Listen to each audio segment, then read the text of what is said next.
मीरा भाईंदर शहरातील सरकारी जमिनीवर 1 जानेवारी 2011 पूर्वीपासून वास्तव्यास असलेल्या पात्र नागरिकांसाठी निवासी घरे नियमित करण्याच्या प्रक्रियेला गती देण्यासाठी विशेष समाधान शिबिराचे आयोजन करण्यात आले. छत्रपती शिवाजी महाराज समाधान शिबिरांतर्गत आयोजित या उपक्रमामुळे अनेक वर्षांपासून नियमितीकरणाच्या प्रतीक्षेत असलेल्या नागरिकांना मोठा दिलासा मिळणार आहे.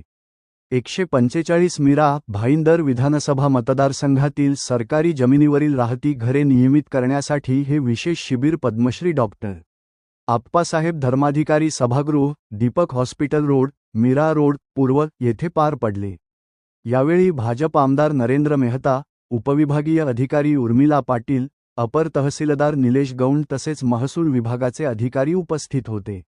शिबिरात नागरिकांचे अर्ज स्वीकारणे, आवश्यक कागदपत्रांची पडताळणी, अर्ज भरण्यास मार्गदर्शन तसेच शासनाच्या नियमांची माहिती देण्यात आली. नियमितीकरणासाठी अर्ज करण्याची अंतिम मुदत 31 डिसेंबर 2026 निश्चित करण्यात आली असून पात्र नागरिकांनी आवश्यक कागदपत्रांसह अर्ज सादर करून योजनेचा लाभ घ्यावा, असे आवाहन महसूल विभागाने केले आहे. शासनाच्या धोरणानुसार 500 चौरस फुटांपर्यंतची निवासी अतिक्रमणे विनामूल्य नियमित करण्यात येणार असून इतर पात्र अर्जदारांनाही शासनाच्या निकषानुसार मालकी हक्क मिळण्याचा मार्ग खुला होणार असल्याची माहिती आमदार नरेंद्र मेहता यांनी दिली.